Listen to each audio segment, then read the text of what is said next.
Hola a todos. Los saluda Temercurilel, con un nuevo video para este canal. En el día de hoy, voy a reseñar una serie de chicas mágicas, la cual me terminé por completo hace meses, y me terminó gustando mucho. Así es, me refiero a las guerreras mágicas, o Magic Knight Reject, en el idioma original. En esta reseña que voy a hacer, vamos a hablar de la primera temporada, para ir desglosando cómo se produjo la serie, además de reseñar de forma equilibrada varios aspectos de la misma. Así que, sin nada más que decir, empecemos de una vez con esta reseña.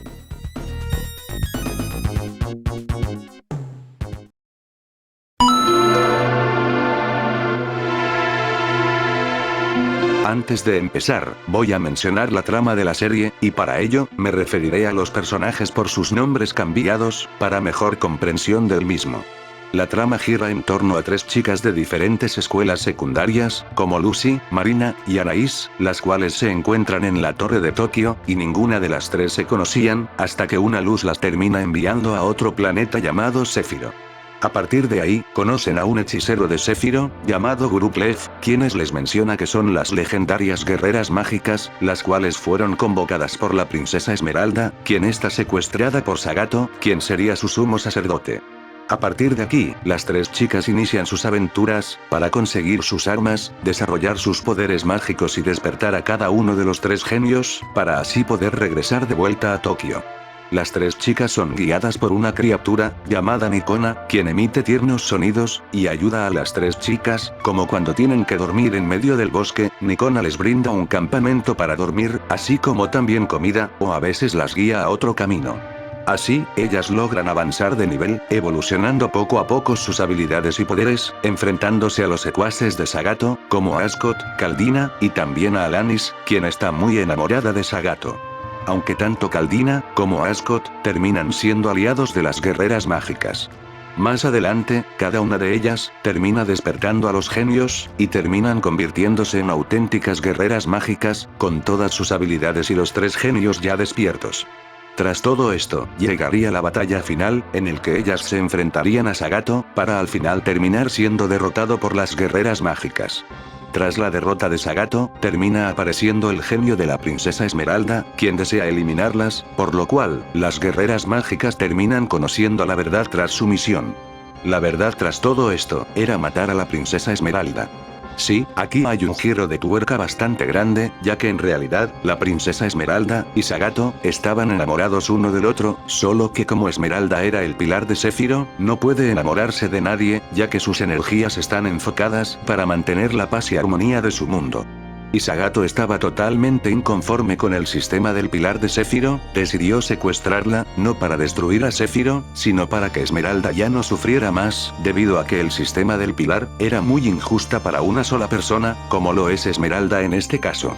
Y como Esmeralda es el pilar, tiene bastante poder, y la razón para invocar a las guerreras mágicas, era para matarla, ya que nadie tiene el poder para hacer daño al pilar, y ni él mismo puede quitarse la vida. Tras la muerte de Sagato por parte de las guerreras mágicas, la princesa Esmeralda pierde totalmente la razón, y comienza a abundar sentimientos de rabia y venganza en ella, y comienza a atacar furiosamente a las guerreras mágicas con su propio genio. Las guerreras mágicas, irremediablemente, terminan cumpliendo su misión, matando a la princesa Esmeralda en el proceso. Tras haber cumplido su misión, una luz las devuelve a la Torre de Tokio, como fue desde un inicio, y las tres chicas comienzan a tener sentimientos encontrados, tras haber matado irremediablemente a la princesa Esmeralda, terminando así, la primera temporada de la serie. Ahora sí, hablemos de todos los personajes. ¿Qué puedo decirles? Me han encantado mucho, ya sea desde los principales, los recurrentes, y de los villanos. Primero empecemos hablando de Lucy, o Hikaru Shido en el idioma original. Ella es una chica de 14 años, con un cabello de color rojo largo, que en cierta medida me recuerda a cierta chica de cabello de fuego de otro anime XD. Dejando de lado esto, ella tiene una personalidad aguerrida y perseverante, ya que ella se le midió a ser una legendaria guerrera mágica. Además, ella tiene un perro llamado Hikari. También, ella poco a poco va mejorando sus habilidades, teniendo una espada en su poder, además de haber despertado a su genio, quien se llama Reyer. También, puedo decirles que, Lucy tiene bastantes habilidades, como cuando ella derrotó a los monstruos en el bosque del silencio, y otra muestra más de su valentía, es que ella se fue a perseguir a una peligrosa luz, para ayudar a rescatar a sus amigas del peligro. Tras la muerte de la princesa Esmeralda, Lucy y las demás regresan a la torre de Tokio, pero para la misma Lucy, tuvo una terrible consecuencia. Empecemos a hablar de Marina, o Yumi Ryusaki en el idioma original. Ella es una chica de 14 años al igual que Lucy, solo que Marina pertenece a una familia acomodada. Es la más alta de las tres chicas, además de poseer un largo cabello azul, compuesto también de una diadema azul oscuro. Su personalidad es fuerte, y al principio, es egoísta y arrogante, al no querer ayudar a salvar a la princesa Esmeralda, dado a que Marina necesitaba presentarse a un torneo de esgrima la próxima semana. Tras todas las dificultades que se presentan en el camino, Marina va cambiando su actitud, hasta mostrar una actitud noble, dado a que decide luchar por Sephiroth junto con Lucy y Anais. Dado a la personalidad fuerte de Marina, ella comúnmente pelea con Nikona, dado a que esta criatura todo le parece un juego, lo cual le agrega bastante humor a la trama de la serie, dado a que Marina es objeto de los juegos de Nikona. La espada de Marina, es una espada azul, similar a las espadas que se usan en la esgrima. Lo que puedo decir, es que Marina obtiene un gran crecimiento en su personalidad conforme avanza la serie, sumado a su decisión de pelear por Sephiroth junto a sus amigas, y también por su noble personalidad. Empecemos a hablar también de Anais, o Fujoji, en el idioma original.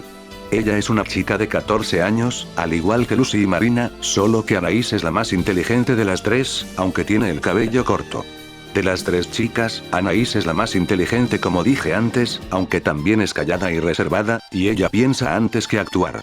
Además, ella trata de buena manera a los demás, siendo muy educada y cortés, además de ser muchas veces la voz de la razón.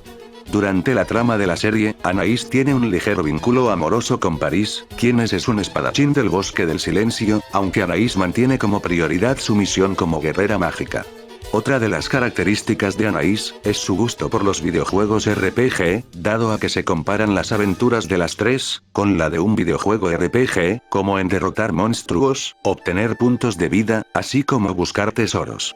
Otra cosa que caracteriza a Anais, es que practica el tiro con arco, por lo cual, obtiene como primera arma, un arco con flechas, y más adelante, su arma definitiva sería una espada verde.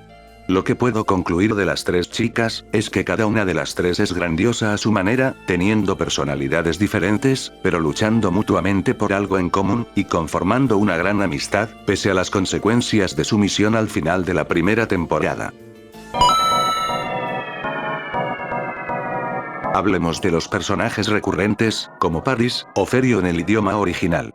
Como mencioné anteriormente, Paris es un espadachín del bosque del silencio, solo que resultó siendo el hermano de la princesa Esmeralda, y Paris le pidió a Esmeralda que le borre la memoria, para que ella pueda dedicarse a mantener la armonía y la paz de Sephiroth.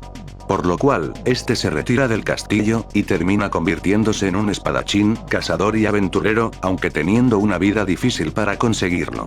Tras el secuestro de la princesa Esmeralda por parte de Sagato, el mundo de Sephiroth empieza a experimentar cambios notables, por lo cual, Paris decide rescatar a la princesa Esmeralda por sus propios medios, y más adelante, se convertiría en un aliado de las guerreras mágicas, además de ser un amigo especial de Anais. Tras todas las batallas, los recuerdos olvidados de Paris regresan, cuando la princesa Esmeralda se comunica con él, este le dice hermana, lo cual la termina sorprendiendo, dado a que regresaron los recuerdos de Paris, tras haberse roto un hechizo para borrar la memoria, y este último corre para contarles a las chicas su secreto. Tras la batalla, Paris decide entregar su otra gema a Lucy, y Paris decide irse. Este personaje es interesante, dado a que aprendió a sobrevivir fuera del castillo de Sephiroth, además de convertirse en el aliado de las guerreras mágicas, además de darse a conocer su pasado en uno de los capítulos de la primera temporada, lo cual hace un personaje sumamente importante. Pasemos a hablar de Presea. Ella es la mejor herrera del mundo de Sephiroth, y dado al secuestro de la princesa Esmeralda por parte de Sagato, el trabajo de Presea sería más intenso, pero su trabajo más importante, fue entregarle sus armas a las guerreras mágicas, para que ellas puedan cumplir su misión. Su primer encuentro con las guerreras mágicas, fue en su escondite, pero son atacadas por un monstruo de barro, hasta que Lucy y Marina tienen dos espadas, mientras que Anais tiene un arco con flechas. Tras derrotar al monstruo de barro, las chicas se despiden, y Presea se preocupa, dado a los peligros que puedan ocurrir en el camino. Más adelante, Presea forja sus armas para dárselas a las guerreras mágicas, pero es atacada por Ascot, un niño que tiene la capacidad de invocar monstruos, quien ordenó a uno de estos monstruos atacar su escondite.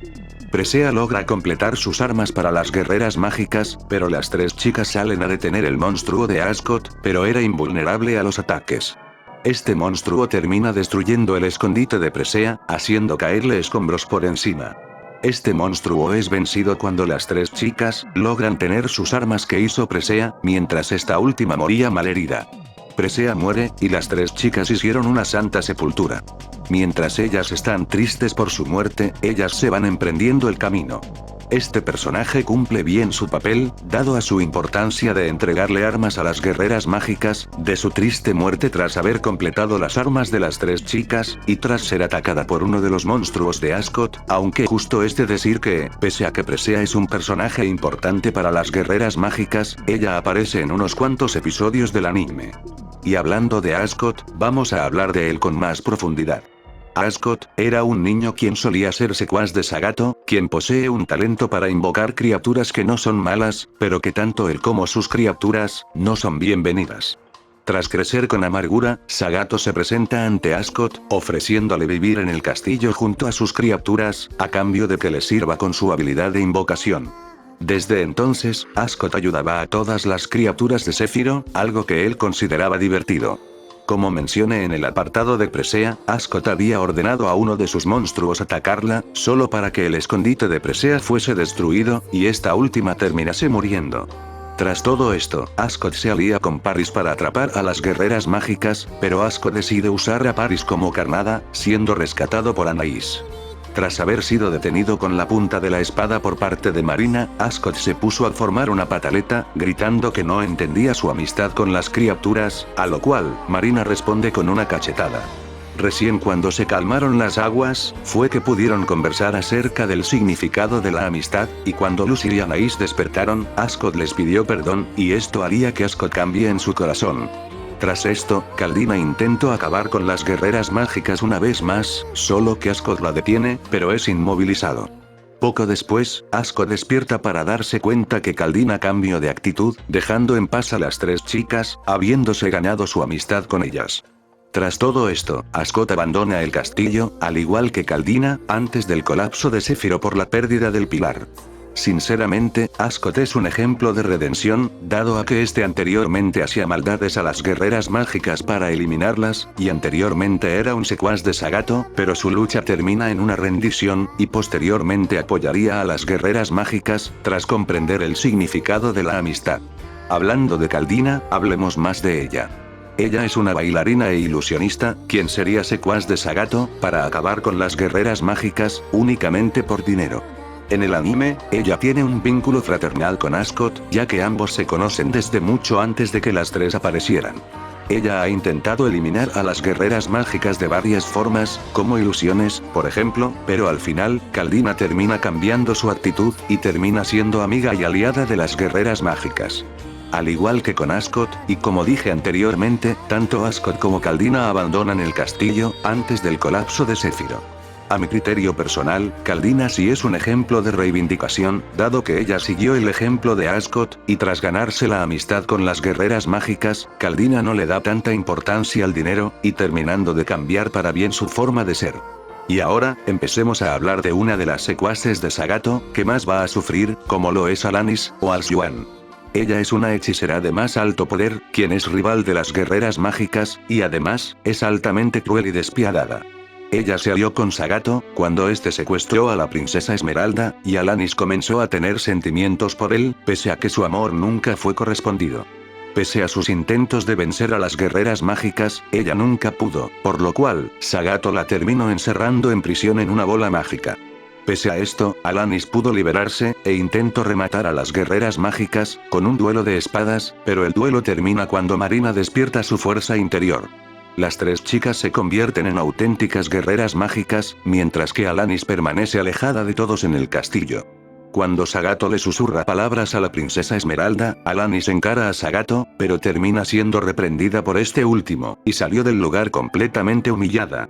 Alanis, es en síntesis, alguien completamente cruel y despiadada, quien hace lo que sea para serle fiel a Sagato, teniendo sentimientos por él, aunque no termina siendo un amor correspondido, y más tomando en cuenta la humillación que Alanis recibió, que la convierte en uno de los personajes que más sufrirían mucho en la serie por sus propias acciones. Tras hablarles de estos personajes, vamos a hablar del antagonista principal, Sagato. Como mencioné anteriormente, él es el sumo sacerdote de Séfiro, el cual tiene un gran poder mágico, que lo convierte en un terrible adversario. Sin embargo, no revela sus motivos para detener a las guerreras mágicas hasta el final de la primera temporada. Él es quien secuestra a la princesa Esmeralda, pero como dije, sus verdaderas motivaciones para secuestrarla no son reveladas hasta el final. Tras los fracasos de sus secuaces para detener a las guerreras mágicas, Sagato decide arriesgarse, tras el despertar de los genios, y cuando Reyer despierta, Sagato le ofrece a Lucy que la dejaría ir, y que regresarían a Tokio, a lo cual, Lucy no aceptó. Tras el despertar de Reyert, Lucy ataca a Sagato, mientras que él a duras penas pudo escapar.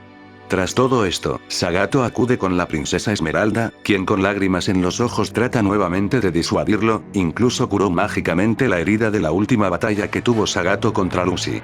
Sagato, quien a pesar de sus deseos de que ella sea libre, solo consigue hacerla llorar, pero sabe que ya no hay marcha atrás. Le susurra unas palabras y se va del lugar. Tras esto, Alanis se cruza con él, y le exige saber el motivo de su lucha, pero Sagato la reprende, tildando a Alanis de ser una inútil y le dice que ella luchó por sí misma. Después de esto, Alanis es abandonada y dejada a su suerte. Posteriormente, se vendría la batalla final, entre Sagato contra las guerreras mágicas, en el que Sagato crea su propio genio, y la batalla ocurre fuera del castillo, pero al final, Sagato termina derrotado por las guerreras mágicas. Hablando más de este personaje, Sagato cumple muy bien su papel, en el sentido de que a pesar de que algunas acciones que cometió sean incorrectas, cruzando la línea de lo moral, hizo todo esto por quien más amaba, como la princesa Esmeralda. En general, este personaje, diría que es un antagonista más que un villano, dado que sus propias acciones las hace para la persona quien más ama, pese a que ambos no se pueden enamorar. En general, cada uno de los personajes cumple su propósito, algunos eran secuaces de Sagato, pero que terminaron redimiéndose, y otros son dejados a su suerte, como en el caso de Alanis, y uno fue liberado, como pasó con Ráfaga, mientras que un secuaz termina vencido, como el caso de Nova. Mientras que por el lado de las guerreras mágicas, hay personajes que se terminan sacrificando, como le pasó a Presea, mientras que hay otros que se terminan aliando con las tres chicas, como con Paris por ejemplo, y más adelante con Ascot y Caldina, y en el caso de las guerreras mágicas, ellas tienen diferentes personalidades, además de tener dificultades en el camino, pero terminan formando una gran amistad, para luchar por algo en común, agregándole más peso a la trama de la serie, sin saber el golpe de realidad que tendrían. ¿Qué puedo decirles? Las Guerreras Mágicas es una grandiosa historia, dado a que se diferencia bastante de otras series de chicas mágicas, y tras la popularidad de Sailor Moon, hubieron series del mismo género que le harían competencia, como Super Cerdita, Wedding Peach, y también Las Guerreras Mágicas. Esta serie se diferencia notoriamente de Sailor Moon, dado a que se establece en otro mundo, introduciendo un universo RPG de por medio, pero no es tratado como un RPG como tal. Y sí, así lo describió Nanase Okawa, quien es la escritora de la serie, además de formar parte de las Clamp, quienes crearon esta serie, y más adelante, crearían otra de las tres grandes de las chicas mágicas. Como mencioné anteriormente, las tres chicas van mejorando sus habilidades y poderes, haciendo referencia a un mundo RPG, y como he mencionado anteriormente, las tres chicas terminan despertando a sus genios, que en el idioma original son llamados Machines, los cuales parecen ser mechas, pero en realidad son seres vivos con conciencia propia. En esta serie va ocurriendo de todo, desde momentos serios, hasta otros que te pueden sacar risa, como las veces que las tres chicas se hacen chiquitas, así como giros argumentales inesperados, como el que ocurrió en el último episodio de la primera temporada. Aún así, me encantó la aventura de las guerreras mágicas, las cuales va avanzando balanceadamente, es decir, no de forma lenta, pero tampoco de forma rápida, lo cual le da un gran balance a la historia de la misma, y los tiempos no se sienten extensos, sino que dan un avance progresivo de la historia. Hablando también de la misma, al principio, se presenta como que las tres chicas salvarían a la princesa, y todos serían felices, pero les terminaría llegando un golpe de realidad, en el que habría terribles consecuencias, agregando bastante crudeza y psicología, tras el capítulo final de la primera temporada. Hablando de la animación, es sumamente excelente, dado a la expresividad que se le imprimen a todos los personajes, sumado a que en algunos momentos, las tres chicas se harán chiquitas, agregándole toques cómicos, y también a veces les sale a ellas orejas de gato, sumado a que en algunos fondos de la serie, se ven detallados. Algunas veces, la animación se verá un poco limitada, dado a la época en el que se estrenó, pero lo compensa con las batallas, y con los momentos cómicos que tiene la serie, para alivianar los momentos serios. Como dije antes, las tres chicas se hacen chiquitas, y en el primer ending de la serie, todos los personajes se vuelven chiquitos, caminando entre la izquierda y derecha mientras Nikona aparece al final. En algunas ocasiones, habrán momentos donde las chicas no tendrán ropa, como cuando aparecen transformándose en el opening, y también en algunos momentos, agregándole dinamismo que ya tiene la animación de la serie. Las guerreras mágicas tiene doblaje, y sinceramente, es bueno. No es malo, de hecho, aunque también a veces tiene momentos que dejan mucho a deber, tanto en actuación, como en la adaptación.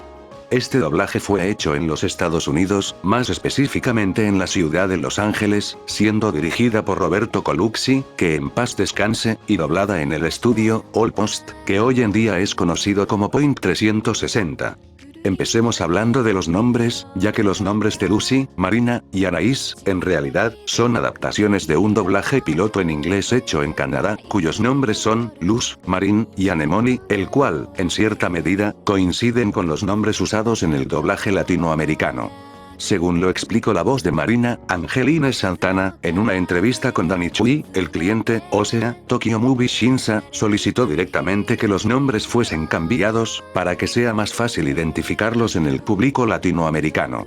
Y sí, parte de los nombres usados en el doblaje de las guerreras mágicas, fueron ideas y sugerencias de su director de doblaje, Roberto Colucci, tomando en referencia el significado de los nombres en japonés, y durante el proceso, su pareja de aquel entonces, quien era de Japón, apoyaba al director de doblaje, y lo ayudó a seleccionar varios de los nombres, que se ven en el doblaje de la serie. De los personajes, la voz de Lucy sí me parece buena, captando bastante bien los momentos de la personaje, aunque he sentido que, la voz se siente un poco mayor, pero igualmente le queda bastante bien a la personaje. La voz de Marina igualmente le queda muy bien, aunque igualmente, la voz suena un poco mayor, aunque no se siente tan marcado. Y la voz de Anaís, en sí no es mala, aunque aquí se nota que es mayor, incluso más que la voz de Lucy y Marina, aunque justo es de decir que, la voz de Anaís sí se siente bastante dulce, dado a la personalidad que tiene esta última. Hay voces que sí son buenas, como las de Sagato, cuya voz es muy imponente, y se siente como la de un caballero español, y la de Alanis, le da muy buena caracterización, dado a lo cruel y despiadada que es ya de por sí la personaje, por lo cual, le queda como anillo al dedo.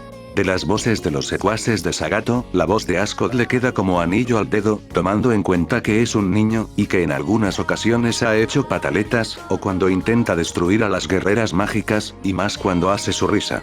Gru Clef también tiene buena voz, dándole un tono serio, como cuando está frente a las guerreras mágicas o cuando conversa con ellas.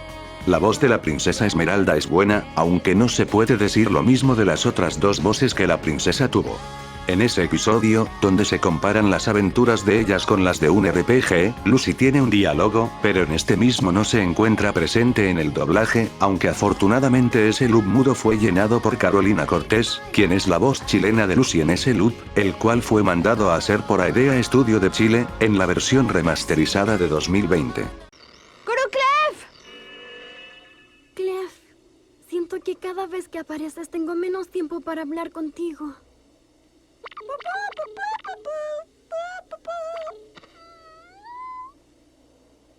Otra cosa más que decir, es que en el opening doblado por Carlos Carrillo, que en paz descanse, la letra es totalmente diferente de la versión japonesa, sumado a que se añade una introducción y la letra spoilea mayoritariamente la trama de la primera temporada. Carlos Carrillo sí canta muy bien, y de hecho, le mete mucha pasión y ganas a este opening, aunque como mencioné anteriormente, la letra es muy distinta de la versión japonesa, dado a que spoilea parte de la trama de la serie, sumado a que en el idioma original lo cantan mujeres, y parte del opening en español, se repite también en el ending, donde todos los personajes se hacen chiquitos. Afortunadamente, cuando Aedea Studio hizo la segunda remasterización de la serie en 2020, se mantuvo el opening cantado por Carlos Carrillo, mientras que en el ending, se comenzó a usar la versión chilena, cantada por Salomé Anjari, cuya letra es más fiel al idioma original, y esta versión se comenzó a usar en el opening a partir del episodio 20. Algo más por mencionar, es que el doblaje tiene errores de adaptación, y errores de continuidad, dado a que cuando se produjo el doblaje de la serie en Los Ángeles, había sobrecarga de trabajo en el estudio, habiéndose grabado de forma casi improvisada, como cuando dicen un nombre de un ataque, para luego decir otro completamente distinto. En general, el doblaje de las guerreras mágicas no es malo, y de hecho tiene buenas voces que les quedan a los personajes, aunque en algunos momentos, deja mucho que desear en cuanto a los gritos, o cuando las tres chicas pelean. Como dije en el inicio de mi video, vamos a hablar del desarrollo que tuvo las guerreras mágicas, y para eso, vamos a hablar brevemente del manga original. En 1993, un editor de Nakayoshi, Hideki Yamaguchi, les pediría a las Clamp que creen una nueva serie para la revista antes mencionada. Yamaguchi quería que la historia de la nueva serie fuese llamativa para jóvenes y adultos, mientras que las Clamp querían que fuese llamativa para los jóvenes. Sin alguna dirección clara, las Clamp crearon una historia con mechas, dado a que el cuarteto es muy aficionado de los videojuegos RPG, y de los animes mecha, y los videojuegos RPG eran bastante populares para la época, como los videojuegos de Dragon Quest y Final Fantasy. Según lo mencionó un miembro de las Clamp, y que a su vez es escritora, Nanase Okawa, mencionó que, gracias al éxito del manga de Sailor Moon, hizo posible que las Clamp tuvieran clara la idea de hacer una serie de mechas para sus editores, y un amigo de cuarteto, y que a su vez es ilustrador, Takeshi Okazaki, fue quien creó el título Reyer, mientras que el resto sería ideado por Nanase Okawa. A partir de aquí, las Clamp tendrían la idea básica de su nueva historia, y pensaron que los nombres de los personajes tendrían nombres de autos, lo cual sería interesante para los niños. Durante el desarrollo del manga, fue altamente difícil dibujar mechas gigantes, dado a las formas de ellos, y de las tres chicas, teniendo que omitir cómo se veía el mecha desde adentro, dibujando únicamente la cara. También, las Clamp vieron sencillo desarrollar la historia, aunque de haber continuado como público los jóvenes y adultos, las Clamp hubieran terminado la historia en la primera parte de la misma. En el desarrollo de la segunda parte, fue mucho más difícil, dado a que las Clamp sentían que era difícil de superar.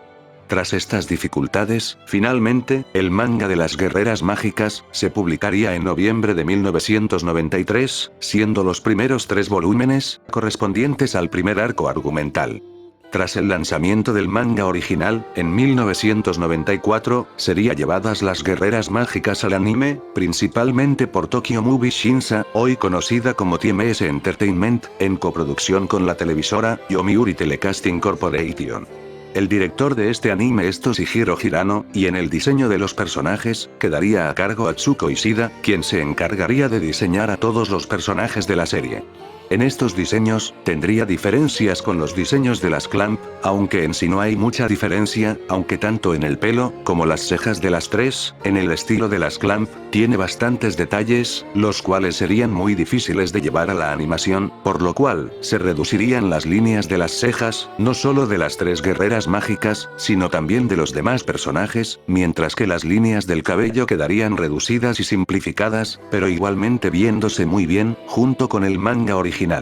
Es justo mencionar que este anime, fue hecho en animación tradicional, y si bien, habrán momentos donde la animación se ve un tanto limitada, pese a esto, sí se llega a compensar, como cuando las chicas luchan contra sus enemigos, o cuando estas se ponen chiquitas. ¿Se acuerdan cuando dije que en algunas escenas, las tres chicas se hacían chiquititas? Pues bueno, esto también viene del manga original, aunque igualmente en el anime, hay momentos donde las tres se ponen chiquitas, cuando estas se emocionan o cuando se asustan cuando ven a un monstruo, aunque igualmente, esto se complementa bastante bien con los momentos serios que tiene el anime. Igualmente, en esa misma entrevista, pero que no fue mostrado, pero que igualmente se puede encontrar, está el dibujo realista que todos conocemos, el dibujo semicómico, y también el dibujo cómico, como cuando las tres se hacen chiquitas, o cuando hay momentos serios. Tras mencionar todo esto, puedo llegar a la siguiente conclusión. La primera temporada de Las Guerreras Mágicas es muy grandiosa como dije anteriormente, dado a su animación, sus momentos chistosos, así como momentos serios a lo largo de la primera temporada. La serie, como dije, se diferencia bastante de otras series de chicas mágicas, como Sailor Moon, dado a que ocurre en un mundo mágico, y que a su vez, hubiesen elementos RPG de por medio. También, es una serie bastante cruda, dado a que al final de la primera temporada, las guerreras mágicas tienen un golpe de realidad bastante fuerte, por lo que ya mencioné anteriormente. Mi calificación que le doy a la primera temporada, es un 9.5 de 10, por su historia, sus elementos RPG, los personajes, y si bien, el doblaje latino de esta serie tiene actuaciones pobres al momento de gritar, igualmente lo considero un doblaje bueno. También, tiene esa calificación, por sus batallas y por sus giros argumentales que nadie esperaría, pero que la hacen una serie grandiosa y memorable. Antes de despedirme, ustedes se preguntarán, ¿por qué uso a Sakura Kinomoto de Avatar, y no a Ami Mizuno, o Sailor Mercury? La razón, es porque quería usar a Sakura de Avatar, y tenía muchas ganas de usarlo, y pienso que sí quedaba perfecto usarla en este video, dado a que tanto Sakura Card Captors, como Las Guerreras Mágicas, son series creadas por las Clamp. Si bien, comenzaré a usar a Sakura de Avatar más a menudo, igualmente seguiré usando a Ami Mizuno, dado a que es el avatar principal de este canal, e igualmente, ella es mi Sailor Guardián favorita. Después de explicado todo esto, pronto habrá una segunda parte de esta reseña a Las Guerreras Mágicas, dado a que la segunda temporada será reseñada más adelante. Si te gustó este video, puedes dejarme tu like, comentar, y compartir con tus amigos, ya que eso me motivaría a seguir subiendo vídeos en un futuro. También, pueden seguirme en Twitter, dado a que soy normalmente activo ahí, e igualmente, síganme en mis demás redes sociales, que estarán en la descripción. Sin nada más que decir, me despido. Cuídense mucho, nos vemos pronto. Chao.